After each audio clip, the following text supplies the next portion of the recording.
जय हिंद मेरे प्यारे साथियों, आप सभी का स्वागत है आज के इस सेशन में। जैसा कि आप जानते हैं, बिहार के स्कूलों में 3 भर्तियों में डोमेसाइल नीति लागू होगी। इसके बारे में चर्चा चल रही है। डोमेसाइल नीति को लेकर बिहार में बहुत ज्यादा जहदोजहद थी। लग रहा था कि बहुत सारे स्टूडेंट और बहुत सारे लोग ये कह रहे थे कि भैया शिक्षक भर्ती में भी डोमेसाइल नीति आनी चाहिए। दूसरे जो इसको डिफेंस करने वाले लोग थे वो कहते थे कि यूपी में और बाकी सारे राज्यों में डोमेसाइल नीति नहीं है, तो भैया बिहार में भी अगर होगा तो दूसरे राज्यों में बिहार के राज्यों को मौका कैसा मिलेगा। टिट फॉर टैट वाला मामला चल रहा था। अब इस संदर्भ में मैं कल पूरा ट्विटर देखा और बहुत सारी जगहों पे बहुत अच्छे लोगों को देखा जिन्होंने ये लिखा कि उत्तर प्रदेश या बाकी राज्यों में डोमिसाइल नीति है। जैसा कि आप जानते हैं, ये बात मैं स्पष्ट कर दूं कि शिक्षक भर्ती में उत्तर प्रदेश में भी किसी भी प्रकार की कोई डोमिसाइल नीति नहीं है, लेकिन बिहार में ये डोमिसाइल नीति लागू हुई है। इसके पहले झारखंड और साउथ के 1-2 स्टेट में है। तो बिहार के स्कूलों की 3 भर्तियों में डोमिसाइल नीति लागू होगी। विद्यालयों में पुस्तकालयाध्यक्ष, ये 3 पोस्ट हैं, आपको ध्यान पे रखना है। इन तीनों पोस्टों में क्या क्या है? विद्यालय लिपिक है, परिचारी है और आपके पुस्तकालय अध्यक्ष। इन तीनों पदों पर डोमिसाइल नीति आई हुई है और इसके बारे में हम पूरा डिटेल में आपको बताएंगे, जैसा कि आपको यहां से पढ़ने से जो समझ में आएगा। तीनों पदों पर बहाली के लिए 15,000 रिक्तियां आने की संभावना है। यहां पर अगर आप देखेंगे, राज्य के सरकारी विद्यालयों में करीब, ये पूरा डिटेल आप देखिए और इसको पूरा डिटेल आप समझिए इसको कि सरकारी विद्यालयों में 15,000 पदों पर पुस्तकालय अध्यक्ष, लिपिक और परिचारी बहाल होंगे। मंगलवार को मुख्यमंत्री नीतीश कुमार की अध्यक्षता में हुई राज्य मंत्री परिषद की बैठक में इस प्रस्ताव को हरी झंडी मिल गई। इन नियुक्तियों को डोमिसाइल नीति का पालन किया जाएगा।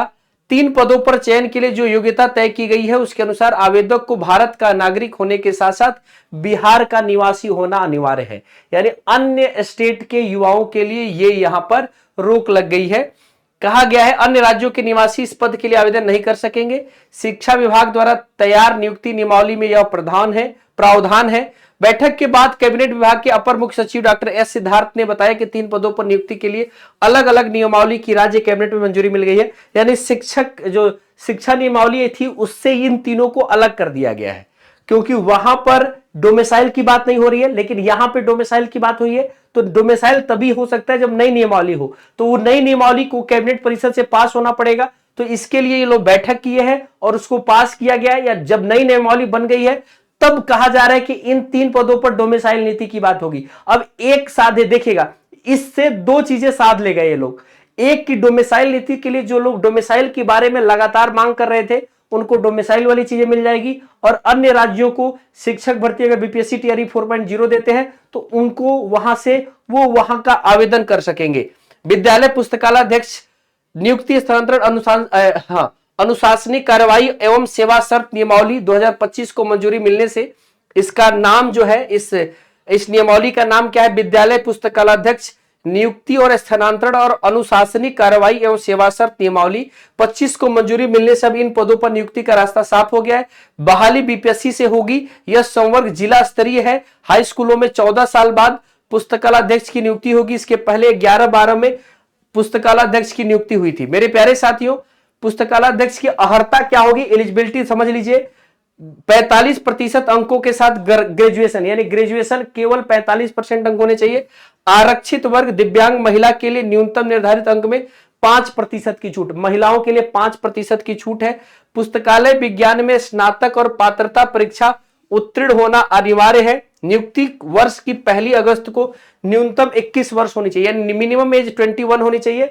और जो पुस्तकालय विज्ञान से आपको ग्रेजुएशन होना चाहिए, वही कहा गया है यहां पर कि पात्रता परीक्षा से स्नातक की डिग्री होनी चाहिए। इस नियमावली के तहत पहली बहाली में अधिकतम आयु सीमा में 10 वर्ष की छूट मिलेगी। कोई भी अभ्यर्थी अधिकतम 5 बार परीक्षा दे सकेंगे। पुस्तकालय अध्यक्ष का स्थानांतरण जिला के अंतर्गत होगा। सेवा काल में मृत्यु पर आश्रित की लिपिक या परिचारी के पद पर ही नियुक्ति होगी। अगर किसी पुस्तकालय अध्यक्ष की सेवा के दौरान डेथ होती है तो उस पर जो उनके अनुकंपा पे, यानी एक तरह से देखा जाता है, उसके बाद जिसकी ज्वाइनिंग होती है उसके परिवार से, वो परिचारी बनाए जाएंगे या लिपिक बनाए जाएंगे। तो ये सारी चीजें आपको ध्यान से देख लेना है। ये पूरी कहानी है, ठीक है? तो देख लीजिएगा, लिपिक और परिचारी पद के लिए 50% नियुक्ति अनुकंपा पर है। कैबिनेट विभाग के अपर मुख्य डॉक्टर सिद्धार्थ ने बताया है कि कई वर्षों से लंबित लिपिक और परिचारी की नियुक्तियों के लिए भी नियमावली को मंजूरी दे दी गई है। 50% पद अनुकंपा के आधार पर नियुक्ति के लिए आरक्षित रहेंगे। शेष 50% पद, यानी किसी की डेथ होती है वहां से ज्वाइनिंग मिलेगी। शेष 50% पद सीधे नियुक्ति के लिए होंगे। राज्य मंत्रिपरिषद ने मंगलवार को बिहार राज्य विद्यालय लिपिक नियुक्ति यानी इस नियमावली के तहत, ठीक ना, ये मंजूरी दी है। यही बात यहां पर भी कहा गया है। ठीक है, तो ये पूरी कहानी हो गई। अब आपको समझ लेना है कि बिहार स्कूलों की जो 3 भर्तियां हैं, पुस्तकालयाध्यक्ष, लिपिक और परिचारी, इसमें लिपिक और परिचारी के 50% सीट ही आए हैं। बाकी 50% सीट जो है अनुकंपा के आधार पर, यानी अगर किसी की डेथ हो जाती है या शिक्षक में या किसी अन्य पदों पर, लेकिन अगर उनके ऊपर माने अगर उनके डेथ होने के बाद जो उनके परिवार के जो बाकी सदस्यों को नौकरी मिलती है, अगर वो एलिजिबिलिटी नहीं तय करते हैं तो उनको लिपिक बना दिया जाता है, या बाकी इस तरह से उनको नौकरी दे दी जाती है कि उनका परिवार का भरण पोषण चल सके। तो उसके लिए अनुकंपा के लिए लिपिक और परिचारी के पदों को रोका जाएगा। बाकी 50% पद और पुस्तकालय अध्यक्ष के पूरा पद, इस पर क्या हो रहा है कि आपका एग्जाम होगा। नियमावली आ चुकी है, इसके बारे में पूरा डिटेल बहुत जल्दी देंगे। एस्टेट के एग्जाम की भी बात की जा रही है कि इनके पास एस्टेट की डिग्री होनी चाहिए, तो एस्टेट का पेपर कराना, फिर एग्जाम और रिजल्ट चुनाव से पहले, ये सब कुछ बड़ा मुश्किल भरा है। लेकिन डिसीजन है बिहार के बीपीएससी ने, आयोग ने अपना ऐतिहासिक कार्य के लिए जाना जाता है। उम्मीद करेंगे कि वो यह बहाली भी समय पर और पूरी तरह से करा लेगा। मिलते हैं किसी नए वीडियो में, तब तक के लिए आप सभी को बहुत बहुत धन्यवाद।